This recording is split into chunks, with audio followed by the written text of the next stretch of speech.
that sweet, sweet moment of send. One of the best feelings in climbing is when you finally reach the top of a climbing project. You've sacrificed some skin, you've put the time in, you've put effort in, and it's all come together, and it feels so worth it in this moment. When it comes to projects, how many attempts is too many? What turns a climb into a project? And when is it time to stop and move on? Finding the right climb to project can be a confusing one, and projecting involves a lot of time, effort, and emotion. In this video, I'll recap a bouldering project that I finally sent over 5 sessions and 28 attempts. I'll be honest, I didn't think I'd be able to send it before I got reset, as many of my bouldering projects do end up in the reset graveyard, never to be seen or sent again. I'll walk you through the process of finding the right boulder project for you, how to make worthwhile attempts, when is it time to let it go, and share some tactics on how to work towards a send. So you're ready to search for your next boulder problem. What does that look like? A boulder project is anything that challenges your climbing. It could be within your grade range or pushing into the uncomfortable zone. The aim is to find something within the realm of possibility, but will be extremely challenging and will take multiple days of attempts to send. The best place to find your next project is at your next climbing session. Jump on climbs that interest and challenge you, regardless of the grade. This project could be a very aesthetic climb with some new holds you've never touched before, or maybe a climb that someone else is working on at the moment that looks pretty cool too. For this purple climb, the reasons why I chose this one to project was actually it kind of became a project in itself. I thought that this would be a really chill, flowy slab climb, and I also liked the look of the Gaston move you could see with the 2 features set. It didn't look too tricky, so I thought I'd be able to flash it quickly and move on, but that was not the case.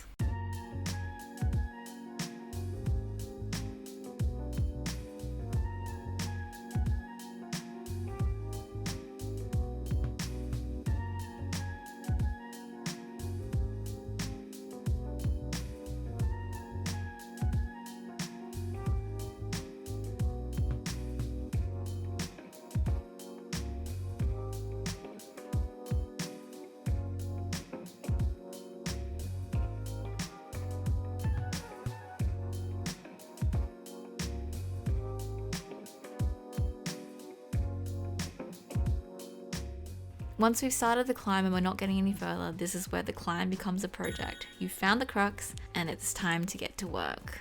Here are some ways to approach a new project. First of all, read the climb. Identify the holds, the movements, look at the chalk marks that are even left behind by other climbers. Try the climb with your intended beta, what you initially read from the climb, and figure out what is working and what isn't. Could you break down the climb into different sections? So isolate the crux on its own and break down the climb into more digestible little movements. After each attempt, reflect. Did that feel better or worse than the previous go? What's keeping you from overcoming the problem? Maybe there's an opportunity to adjust your movements just slightly or just reposition your body in a way that might help you get a bit closer to getting the crux. Some tips to maximize your attempts include filming yourself. Sometimes I film my attempts on my phone and take a look after each attempt to see what my body's actually doing. Sometimes it doesn't correlate with what my brain was actually thinking what my body was doing, so it's quite helpful, especially when you're climbing on your own. If you're open to it, get feedback from others. You can ask friends, even the staff, or any other climbers working on your climb or next to it, just to get a fresh perspective. Don't overdo it. Coming from experience, there does come a point where you're hitting a wall and it's time to step back. Sometimes you can get stuck repeating the same move again and again and again, and by repeating that same action, you can actually risk injury. Look after your body. You want to climb for the long term, right? So it's okay to step away and give time for your body to rest, recover, and generate that muscle memory. Last but not least, make sure that you're looking after yourself. Ensure that you're eating enough before your climbing session and that you've had enough time to rest and recover in between project sessions.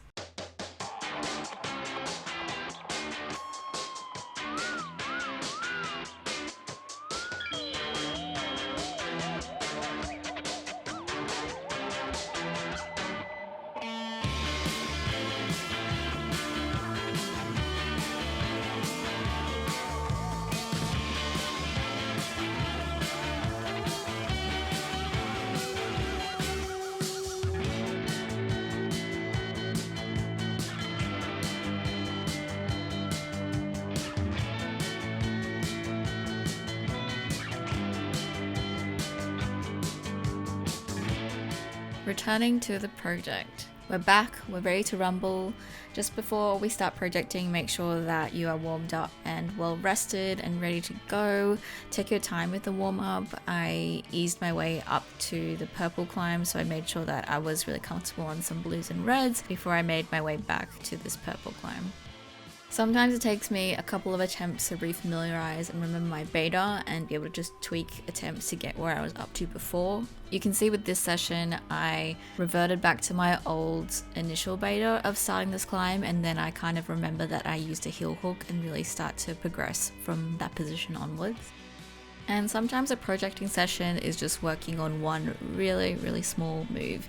This one in particular, I was trying to just get that transition from moving the heel to the right foothold precise, because I wasn't nailing it every time and my attempts weren't consistent, so it was just mainly practicing that really small movement in order to move a little further up in my project.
While you're in the middle of projecting, it also doesn't hurt to step back a bit and look at the climb again, reread the climb, look out for the holds, look at the angles that they're facing. Maybe there's a new way that you can chip away at your problem.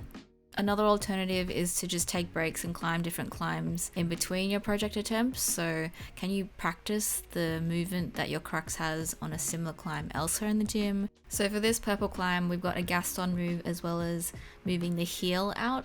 So I could either look for another climb that's got a Gaston move in it, or maybe do some heel practice on some more heel focused climbs around the gym. That way you get a bit more variety, and it also helps you practice the movements away from just burning out at the project.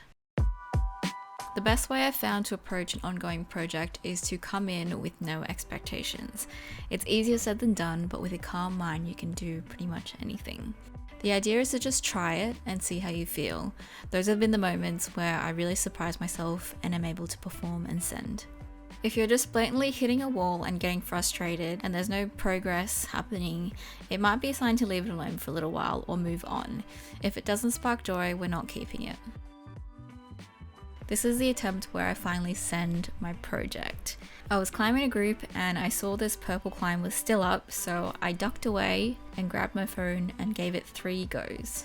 I felt really calm throughout all the attempts. I knew exactly what I was doing wrong when I fell off, so it was just a matter of changing the beta slightly so I could try it again. And on the 3rd attempt, I stuck the move to get across the crux that I'd been working on for the past couple of sessions. I was very aware that I had surpassed the crux, so I think the rest of the climb was not done in the style that I would like to have done, but I'm very proud to have been able to get the move and successfully send this climb.